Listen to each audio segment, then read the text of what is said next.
Basel III is a global, voluntary regulatory standard on bank capital adequacy, stress testing and market liquidity risk. It was agreed upon by the members of the Basel Committee on Banking Supervision in 2010 Euro 11, and was scheduled to be introduced from 2013 until 2015. However, changes from April 1, 2013 extended implementation until March 31, 2018 and again extended to March 31, 2019. The third installment of the Basel Accords was developed in response to the deficiencies in financial regulation revealed by the late 2000s financial crisis. Basel III was supposed to strengthen bank capital requirements by increasing bank liquidity and decreasing bank leverage. General overview: unlike Basel I and Basel II, which are primarily related to the required level of bank loss reserves that must be held by banks for various classes of loans and other investments and assets that they have, Basel III is primarily related to the risks for the banks of a run on the bank by requiring differing levels of reserves for different forms of bank deposits and other borrowings. Therefore, contrary to what might be expected by the name, Basel III rules do not for the most part supersede the guidelines known as Basel I and Basel II but work alongside them. Key principles: capital requirements. The original Basel III rule from 2010 was supposed to require banks to hold 4.5% of common equity and 6% of Tier I capital of risk-weighted assets. Basel III introduced additional capital buffers, a mandatory capital conservation buffer of 2.5% and a discretionary counter-cyclical buffer, which would allow national regulators to require up to another 2.5% of capital during periods of high credit growth. Leverage ratio. Basel III introduced a minimum leverage ratio. The leverage ratio was calculated by dividing Tier 1 capital by the bank's average total consolidated assets. The banks were expected to maintain a leverage ratio in excess of 3% under Basel III. In July 2013, the U.S. Federal Reserve Bank announced that the minimum Basel III leverage ratio would be 6% for 8 systemically important financial institution banks and 5% for their insured bank holding companies. Liquidity requirements. Basel III introduced 2 required liquidity ratios. The liquidity coverage ratio was supposed to require a bank to hold sufficient high-quality liquid assets to cover its total net cash outflows over 30 days. The net stable funding ratio was to require the available amount of stable funding to exceed the required amount of stable funding over a 1-year period of extended stress. U.S. version of the Basel Liquidity Coverage Ratio requirements. On October 24, 2013, the Federal Reserve Board of Governors approved an interagency proposal for the U.S. version of the Basel Committee on Banking Supervision's Liquidity Coverage Ratio. The ratio would apply to certain U.S. banking organizations and other systematically important financial institutions. The comment period for the proposal is scheduled to close by January 31, 2014. The U.S. LCR proposal came out significantly tougher than BCBS A Euro 1 registered trademark S version, especially for larger bank holding companies. The proposal requires financial institutions and FSOC-designated non-bank financial companies to have an adequate stock of high-quality liquid assets that can be quickly liquidated to meet liquidity needs over a short period of time. The LCR consists of 2 parts. The numerator is the value of HQLA, and the denominator consists of the total net cash outflows over a specified stress period. The liquidity coverage ratio applies to U.S. banking operations with assets of more than $10 billion. The proposal would require large bank holding companies those with over $250 billion in consolidated assets, or more in on-balance sheet foreign exposure, and to systemically important, non-bank financial institutions to hold enough HQLA to cover 30 days of net cash outflow. That amount would be determined based on the peak cumulative amount within the 30-day period. Regional firms would be subject to AA Euro or modified a Euro LCR at the level only. The modified LCR requires the regional firms to hold enough HQLA to cover 21 days of net cash outflow. The net cash outflow parameters are 70% of those applicable to the larger institutions and do not include the requirement to calculate the peak cumulative outflows. Smaller BHCs, those under $50 billion, would remain subject to the prevailing qualitative supervisory framework. The U.S. proposal divides qualifying high-quality liquid assets into three specific categories. Across the categories, the combination of Level 2A and 2B assets cannot exceed 40% HQLA, with 2B assets limited to a maximum of 15% of HQLA. Level 1 represents assets that are highly liquid and receive no haircut. Notably, the Fed chose not to include GSE-issued securities in Level 1, despite industry lobbying, on the basis that they are not guaranteed by the full faith and credit of the U.S. government. Level 2A assets generally include assets that would be subject to a 20% risk weighting under Basel III and includes assets such as GSE-issued and guaranteed securities. These assets would be subject to a 15% haircut, which is similar to the treatment of such securities under the BCBS version. Level 2B assets include corporate debt and equity securities and are subject to a 50% haircut. The BCBS and US version treats equities in a similar manner, but corporate debt under the BCBS version is split between 2A and 2B based on public credit ratings, unlike the US proposal. This treatment of corporate debt securities is the direct impact of DFAA Euro unregistered trademark S Section 939 and further evidences the conservative bias of US regulators' Euro unregistered trademark approach to the LCR. The proposal requires that the LCR be at least equal to or greater than 1.0 and includes a multi-year transition period that would require 80% compliance starting January 1, 2015, 90% compliance starting January 1, 2016, and 100% compliance starting January 1, 2017. Lastly, the proposal requires both sets of firms subject to the LCR requirements to submit remediation plans to U.S. regulators to address what actions would be taken if the LCR falls below 100% for 3 consecutive days or longer. Implementation. Summary of originally proposed changes in Basel Committee language. First, the quality, consistency, and transparency of the capital base will be raised. Tier 1 capital. The predominant form of Tier 1 capital must be common shares and retained earnings. Tier 2 capital, supplementary capital, however, the instruments will be harmonized. Tier 3 capital will be eliminated. Second, the risk coverage of the capital framework will be strengthened.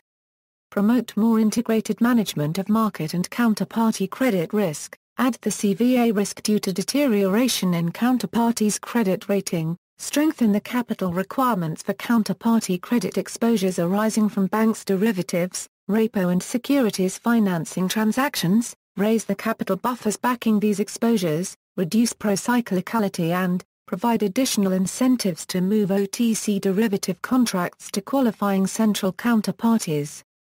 Currently, the BCBS has stated derivatives cleared with a QCCP will be risk-weighted at 2%, provide incentives to strengthen the risk management of counterparty credit exposures, raise counterparty credit risk management standards by including wrong-way risk.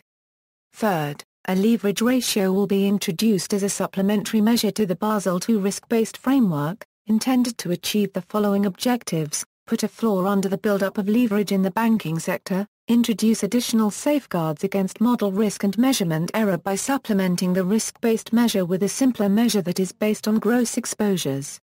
Fourth, a series of measures is introduced to promote the build-up of capital buffers in good times that can be drawn upon in periods of stress. Measures to address procyclicality, dampen excess cyclicality of the minimum capital requirement. Promote more forward-looking provisions. Conserve capital to build buffers at individual banks and the banking sector that can be used in stress. And achieve the broader macroprudential goal of protecting the banking sector from periods of excess credit growth. Requirement to use long-term data horizons to estimate probabilities of default, downturn loss given default estimates, recommended in Basel II, to become mandatory, improved calibration of the risk functions, which convert loss estimates into regulatory capital requirements. Banks must conduct stress tests that include widening credit spreads in recessionary scenarios. Promoting stronger provisioning practices, advocating a change in the accounting standards towards an expected loss approach. Fifth, a global minimum liquidity standard for internationally active banks is introduced that includes a 30-day liquidity coverage ratio requirement underpinned by a longer-term structural liquidity ratio called the net stable funding ratio. The committee also is reviewing the need for additional capital, liquidity or other supervisory measures to reduce the externalities created by systemically important institutions. As of September 2010, proposed Basel III norms asked for ratios as 7 a euro 9.5% plus 0 a euro 2.5% for common equity and 8.5 a euro 11% for Tier 1 capital and 10.5 a euro 13% for total capital. On April 15, the Basel Committee on Banking Supervision released the final version of its OE supervisory framework for measuring and controlling large exposures that builds upon long-standing BCBS guidance on credit exposure concentrations. U.S. implementation. The U.S. Federal Reserve announced in December 2011 that it would implement substantially all of the Basel III rules. It summarized them as follows, and made clear they would apply not only to banks but also to all institutions with more than $50 billion in assets, risk-based capital and leverage requirements including first annual capital plans, conduct stress tests, and capital adequacy including a Tier 1 common risk-based capital ratio greater than 5%, under both expected and stressed conditions. See scenario analysis on this. A risk-based capital surcharge, market liquidity. First, based on the U.S.'s own interagency liquidity risk management guidance issued in March 2010 that require liquidity stress tests and set internal quantitative limits, later moving to a full Basel III regime, see below. The Federal Reserve Board itself would conduct tests annually using 3 economic and financial market scenarios. Institutions would be encouraged to use at least 5 scenarios reflecting improbable events, and especially those considered impossible by management, but no standards apply yet to extreme scenarios. Only a summary of the 3 official Fed scenarios including company-specific information, would be made public, but 1 or more internal company-run stress tests must be run each year with summaries published. Single counterparty credit limits to cut credit exposure of a covered financial firm to a single counterparty as a percentage of the firm's regulatory capital. Credit exposure between the largest financial companies would be subject to a tighter limit. Early remediation requirements to ensure that financial weaknesses are addressed at an early stage. 1 or more triggers for remediation such as capital levels, stress test results, and risk management weaknesses in some cases calibrated to be forward-looking would be proposed by the board in 2012. Required actions would vary based on the severity of the situation, but could include restrictions on growth, capital distributions, and executive compensation, as well as capital raising or asset sales. As of January 2014, the U.S. has been on track to implement many of the Basel III rules, however differences remain in ratio requirements and calculations. Key milestones, capital requirements, leverage ratio, liquidity requirements, analysis on Basel III impact. Macroeconomic impact. An OECD study released on February 17, 2011, estimated that the medium-term impact of Basel III implementation on GDP growth would be in the range of a 0.05% to a 0.15% per year. Economic output would be mainly affected by an increase in bank lending spreads, as banks pass a rise in bank funding costs, due to higher capital requirements, to their customers. To meet the capital requirements originally effective in 2015, banks were estimated to increase their lending spreads on average by about 15 basis points. Capital requirements effective as of 2019 could increase bank lending spreads by about 50 basis points. The estimated effects on GDP growth assume no active response from monetary policy. To the extent that monetary policy would no longer be constrained by the zero lower bound, the Basel III impact on economic output could be offset by a reduction in monetary policy rates by about 30 to 80 basis points.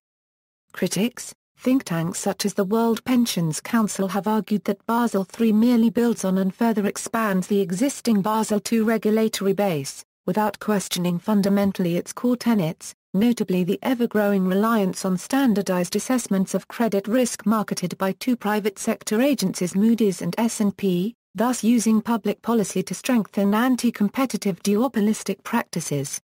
Basel III has also been criticized by banks, organized in the Institute of International Finance in Washington, D.C., with the argument that it would hurt them and economic growth. OECD estimated that implementation of Basel III would decrease annual GDP growth by 0.05 a euro 0.15%, blaming regulation as responsible for slow recovery from the late 2000s financial crisis.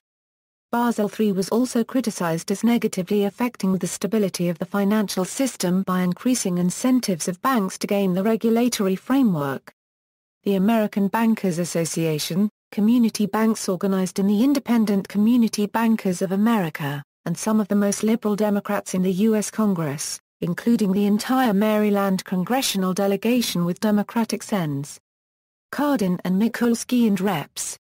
Van Hollen and Cummings, voiced opposition to Basel III in their comments submitted to FDIC, saying that the Basel III proposals, if implemented, would hurt small banks by increasing their capital holdings dramatically on mortgage and small business loans. Others have argued that Basel III did not go far enough to regulate banks as inadequate regulation was a cause of the financial crisis. On January 6, 2013 the global banking sector won a significant easing of Basel III rules, when the Basel Committee on Banking Supervision extended not only the implementation schedule to 2019, but broadened the definition of liquid assets. Further studies, in addition to articles used for references, this section lists links to recent high-quality publicly available studies on Basel III. This section may be updated frequently as Basel III is still under development. See also, Basel I, Basel II, Basel IV, Systemically Important Financial Institution, Operational Risk Management, References. External links, Basel III Capital Rules, Basel III Liquidity Rules, Bank Management and Control, Springer Euro Management for Professionals, 2014, U.S. Implementation of the Basel Capital Regulatory Framework Congressional Research Service, Basel III in India, How Basel III Affects SME Borrowing Capacity.